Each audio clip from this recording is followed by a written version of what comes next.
उम्मीद है अच्छे ही होंगे। तो बहुत सारे लोग कहते आ जाते हैं कि उनकी मौसी जुड़ी हुई हैं, उनकी बेटी जुड़ी हुई है, उनका ये फला-ढिका ये सब।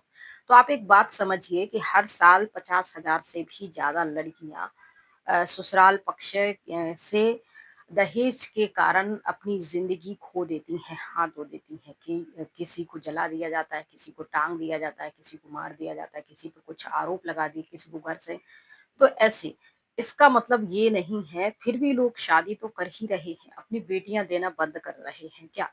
शादियाँ फिर भी हो रही हैं। विश्वास है लोगों के कि जैसा सामने वाले की बेटी के साथ हुआ, जैसे उनकी रिश्तेदार की बेटी के साथ हुआ, जैसे उनकी पहली बेटी के साथ हुआ, ज़रूरी नहीं कि दूसरी बेटी के साथ भी वैसा ही होगा। लेकिन इन पर कुछ केस बन जाते हैं, कुछ नहीं बनते हैं, कुछ दब जाते, कुछ को न्याय मिल जाता, कुछ पेंडिंग ही पड़े रहते हैं। सब कुछ चलता रहता है और बाकी के इनके बारे में अवेयरनेस फैलाई जाती है। तो इसी तरीके से व्यक्ति दुनिया संसार है और यहाँ बहुत सारे लोग कहीं न कहीं तो जुड़े ही होते हैं। कुछ आध्यात्मिक जगहों पे जुड़े होते हैं और वहाँ उनके साथ कुछ गलत हो जाता है, तो वो अपनी बात रखते हैं। अब यहाँ बहुत सारे लोग आ जाते हैं कि ये झूठ बोल रहे हैं, हमारे तो खुद की बेटी है, हमारी खुद की बहन है, हमारी बुआ है, हमारी मौसी है और उनके साथ कुछ नहीं, वो मज़े में रह रहे हैं। अगर कोई कहे कि मेरे से बहुत पैसे माँग लिए गए और मैंने अपने गहने बेच के, ज़मीन बेच के और अपने हस्बैंड से छुपा के, अपने बच्चों से छुपा के इतना सारा दे दिया, उसके बाद भी जो वहाँ के इंचार्ज थे, उन्होंने मेरे साथ खराब व्यवहार किया या मुझे पता चला कुछ ऐसी बातें कि वो तो सब लोग झूठ बोल रहे थे, मेरे स को लूट लिया, बर्बाद कर दिया। तो उसमें से लोग आ जाते हैं कहने के लिए कि ये सामने वाली बहन जो है, ये माता है, ये दीदी है, ये झूठ बोल रही है। क्योंकि हम भी रह रहे हैं, हम गरीब परिवार से हमने तो कभी 1 रुपया नहीं दिया और हमसे कभी माँगा नहीं गया और हमने कभी दिया नहीं। हमने स्वेच्छा से जो है सो दे देते हैं, लेकिन हमारे साथ तो बहुत अच्छा व्यवहार होता है। तो ठीक है, तुम्हारे साथ व्यवहार होता है, उनके साथ गलत हुआ होगा तो उन्होंने गलत बोला। कोई झूठ अब तुम अपनी बात को सच कह रही हो कि हम तो सच बोल रहे हैं, हमारी तो मौसी रहती हैं और 10 सालों से हैं और बहुत अच्छे से हैं। के घर से कभी कोई पैसा नहीं गया है, कोई नहीं माँगा गया है। अब वो एक-एक चीज़ तुम्हें बताएँगी क्या? अब हमारे घर से जो जितना पैसा गया था हमारे लिए तो क्या हम वो सब लोगों को बताएँगे? वहाँ जो भी रिश्तेदार हमारे दीक्षा समारोह में शामिल हुए थे, उनको नहीं पता कि कितना पैसा हमारे भाई ने, पिता ने दिया है। कैश चेक भी नहीं लेते, कैश लेते हैं क्योंकि चेक लेंगे तो बैंक में जाएगा, फिर एंट्री-विंट्री हो जाएगी। तो कैश माँगते हैं कि कैश दीजिए, कैश का कोई प्रमाण नहीं होता, कोई लिखित नहीं होती और हमारे घर परिवार से कितना पैसा गया ये मुझे पता है, मेरे पिता को पता है, मेरे भाई को पता है और उस बहन को पता है। अब वो बहन कह दे कि झूठ बोल रहे हैं, इनके पास कोई प्रमाण नहीं है। तो मुझे झूठा बोल सकते हैं, उनको झूठा बोल सकते हैं, उनको झूठा बोल सकते हैं क्योंकि कोई प्रमाण नहीं। अगर हमने चेक दिया होता तो उस डेट की हमारे बैंक अकाउंट में से वो पैसा इतना गया है, उसकी डिटेल होती। वो तो हमेशा के लिए उसमें हो जाती है और ये डिटेल आपको हम दिखा सकते थे, लेकिन उस समय पता नहीं था। फिर लोग कहते हैं इतने दिनों तक चुप क्यों रहे? तो इतने दिनों तक इसलिए लोग चुप रहते हैं, उनके साथ 10 साल पहले कोई स्कैम हुआ था, कोई धोखा हुआ था, किसी ने उन्हें चीट किया था, तो उनको मालूम नहीं था कि ये सारी चीज़ें मुझे लोगों के सामने एक्सप्रेस करनी पड़ेंगी, सबूत के तौर पे दिखानी पड़ेंगी। नहीं तो वो चीज़ें बता ली जाती, क्वेश्चन खड़े कि कैश क्यों माँग रहे हो? चेक में पैसे लो। और गाँव के लोगों के पास ज़्यादा बैंक अकाउंट या चेक बुक ये सारी चीज़ों के प्रोसेस बैंक के अलग होते हैं। अब हर कोई तो चेक बुक रखता नहीं है। बिज़नेसमैन हो या कोई ज़्यादा लेन-देन करना हो बैंकों से या कहीं किसी से व्यापारी से तो वो व्यक्ति चेक बुक रखता है। अब गाँव देहात में रहने वाले अ, थोड़ा बहुत कमाने वाले लोग चेक बुक क्यों रखेंगे? ये भी बातें होती हैं। अब उनके अंदर विश्वास होता है और वो विश्वास के तौर पे सामने वाला जो कहता है, वो उनको एक देवी, एक ईश्वर, एक भगवान की दृष्टि से देखते हैं। इसीलिए भावना में बहकर वो जो कह देते हैं, उनको ही अ, भगवान के द्वारा उनके द्वारा भगवान उन्हें डायरेक्शन दे रहा है, ऐसी भावना रख के सामने वाला प्रभावित होके जो वो कहते हैं दे देता है, पैसे दे देता है, कुछ जो भी उनके घर में रहता है, सोना-चांदी वो सब कुछ वो दे देते हैं। क्योंकि उनको लगता है ये तो नश्वर चीज़ें हैं और कमा लेंगे, हाथ-पाँव सुखी रहे तो।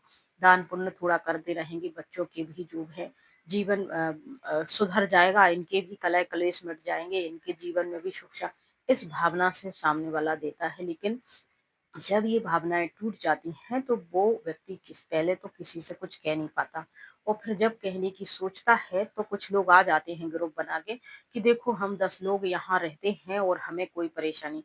तुम सही कह रहे हो कि तुम्हें कोई परेशानी नहीं है, हो सकता है तुमसे नहीं लिया गया हो, तुमसे नहीं माँगा गया हो, तुम बिल्कुल अच्छे हो और लिया गया होगा जिससे, तो उसने बताया नहीं होगा और वो फिर क्यों बताएगा? क्योंकि एक बात ये भी कही जाती है कि गुप्त दान महाकल्याण। एक हाथ से तुम दे रहे हो तो दूसरे को मत बताओ और अगर तुमने बता दिया कि हमने इतना सारा दिया है, इतना दिया है, तो वो खत्म हो जाता है। तो फिर यहाँ भावनाओं की बात आ जाती है, व्यक्ति भावनाओं में इतना घिरा रहता है।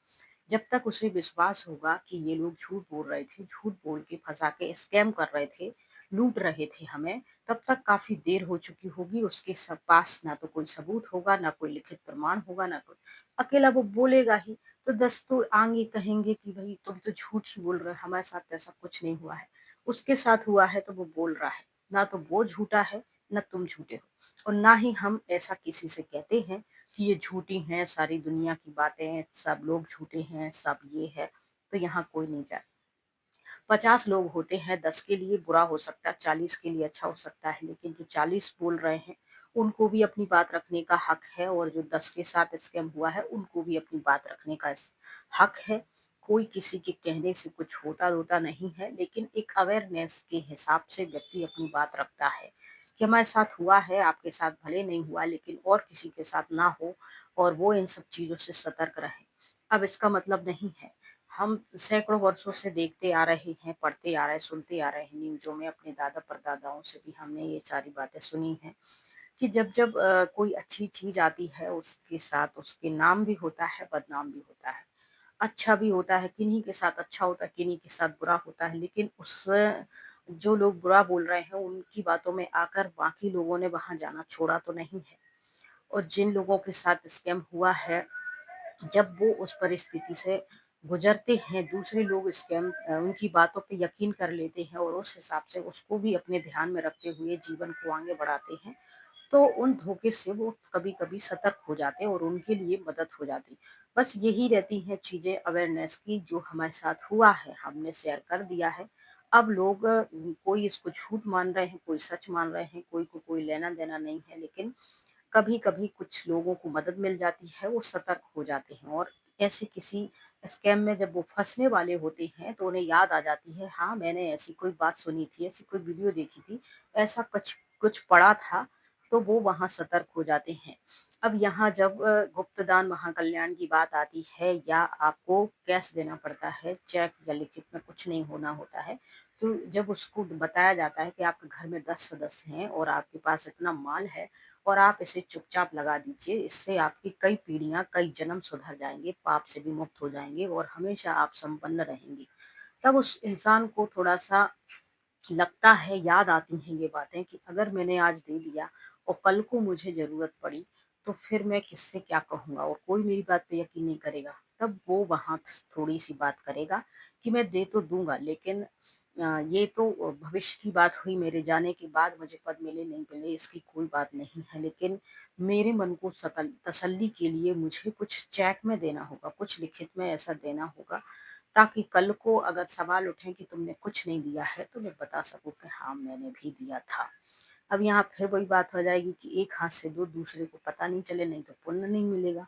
ये सब फालतू की बातें हैं। आप चाहे 10 रुपया आप देखिए, कहीं भी मंदिर बने होते हैं, कहीं धर्मशालाएँ बनी होती हैं या कहीं प्याऊ लगी होती है, वहाँ नीचे से डायरेक्शन लिखा होता है कि फला मंत्री, फला विधायक, फला के द्वारा ये कुआँ निर्माण हुआ, ये बावड़ी निर्माण हुई और ये इससे लाखों लोग, तो वो व्यक्ति पढ़ते हैं कि हाँ, इनने ये बनवाया है। जो भी प्यासे होते हैं, रेगिस्तान में कहीं कुछ मिल जाए उनको खाने-पीने के, तो वो उसका नाम पढ़ के उसको धन्यवाद दे देते हैं। कि भई ये भला आदमी है, इसने ये काम यहाँ करवा दिया है, तो बड़ी अच्छी बात है। तो देखिए उसने लिखवा दिया है तो भी उसको पुण्य और दुआएँ मिल रही हैं और जिसने गुप्त में दिया है तो गुप्त में तो वो अकेला ही खुश हो रहा है कि मैंने तो गुप्त में दिया है, मेरा तो 100 गुना। 100 गुना, 50 गुना, 1000 गुना ये सब कुछ नहीं होता है। जो देने वाला होता है इंसान, चाहे वो 10 लोगों को बता के दे, चाहे वो चुपचाप दे, देने से उसको खुद को खुशी होती है, और अगर वो थोड़ा-सा अपना नाम कर देता है, बता देता है, तो लोग जानते हैं थोड़ा और फिर उसके नाम की दुआएँ देते हैं वो।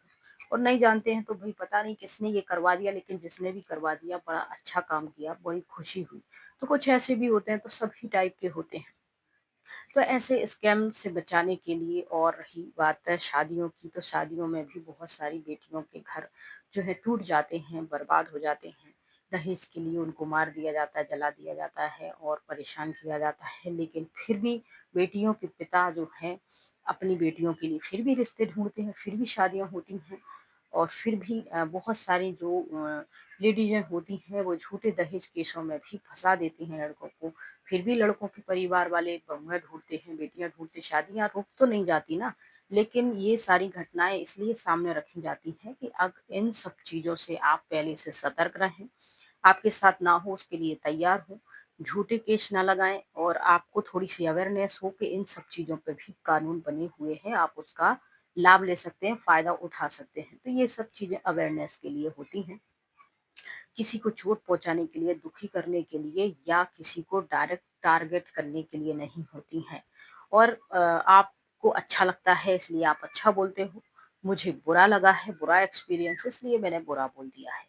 तो ये हर किसी के पर्सनल एक्सपीरियंस हो सकते हैं। उसमें तुम ये नहीं कह सकते हो कि तुम सही हो और मैं झूठ हूँ। ये बात अलग है कि 100 लोगों को लाभ हुआ, 10 लोगों के साथ फ्रॉड हुआ। अब 10 के साथ फ्रॉड हुआ है तो वो 100 लोग कहें कि नहीं, हम तो 100 लोग हैं इसीलिए हमारी बात ही सच है और हमारे यहाँ कुछ भी ऐसा होता नहीं है, इसीलिए हम ही सच हैं।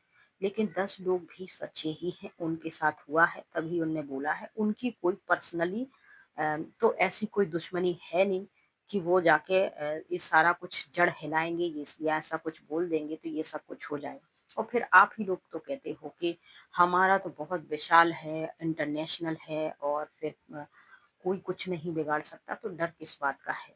जब तुम्हारा कुछ अपना है ही नहीं, सब कुछ भगवान का बनाया है, भगवान का दिया है, भगवान के डायरेक्शन है, भगवान की श्रीमत है, भगवान का ज्ञान है, भगवान की सारी चीज़ें हैं, तो तुम क्यों घबराते रहते हो? क्यों डरते हो? डर के मारे क्यों हड़बड़ाहट में उल्टे-सीधे कमेंट करते हो, उल्टी-सीधी गलतियाँ करते रहते हो? ये सारे बचाव के काम तो वो गलत व्यक्ति करता है, क्योंकि उसको डर रहता है कि कहीं उसकी गलतियां लोगों के सामने खुल ना जाए, वरना पड़ेगी फिर जूतों की मार। तो इन सब चीजों से वही व्यक्ति डरता है जिनके जिनके अंदर कुछ खोट होता है, कुछ परेशानी होती है। बाकी जो लोग सीधे सच्चे हैं, ईमानदारी से काम कर रहे हैं, उनको कोई फर्क नहीं पड़ता। वो ये सोच के इग्नोर मार देते हैं कि दुनिया में जिनका नाम है उनका बदनाम भी है, और फिर हर अच्छी चीज के साथ दो पहलू तो चलते ही हैं। उनकी निंदा और स्तुति ये सब कुछ तो होता रहता है, वो इन सब चीजों में चला जाता है। और जो वाकई इन गलत गतिविधियों में संलग्न होते हैं, उनको डर होता है अपनी पोल खुलने का, और इसीलिए वो इन सब चीज़ों को छुपाने के लिए गलत-सलत रास्ते अपना लेते हैं, और खुद ही फिर मुँह की चारों खाने चित गिरते हैं, और ये सारी चीज़ें खुद ही खुद सामने आती हैं। तो अच्छा है, बुरा है, जो है ये सारी चीज़ें आपको सिर्फ़ बताया जाता है, अवेयरनेस फैलाई जाती है, सिर्फ़ आपको सतर्क किया जाता है। बाकी कोई आपको रोक नहीं रहा है कि फलाँ मगर जगह मत जाओ, ढिका जगह मत जाओ, ये मत करो, वो मत करो, इनको फ़ॉलो मत करो, मेडिटेशन मत करो, ज्ञान मत सुनो। बिल्कुल आप हर चीज़ के लिए आज़ाद हो, आप जाओ, पूरी लाइफ़ वहाँ बैठो, पूरा जीवन दे दो, तन भी दे दो, धन भी दे दो, जो आपको करना है वो सब कुछ करो, सबके लिए आप आज़ाद हो। लेकिन अ, उस व्यक्ति को भी ये आज़ादी है, ये हक है जिसके साथ स्कैम हुआ है, फ्रॉड हुआ है, जिस को मानसिक रूप से परेशानी हुई है, जिनको शारीरिक रूप से परेशानी हुई है, जिनको धन के रूप से परेशानी हुई है, वो भी अपनी बात रखेंगे, और तुम ऐसा नहीं कह सकते कि वो लोग झूठे हैं या तुम लोग झूठे हो। सबको अपनी बात रखनी होती है, और ये सबका हक है। इस कहानी में फिलहाल इतना ही। जय हिंद, जय भारत। वीडियो को लाइक के साथ हाइप जरूर कर दीजिए।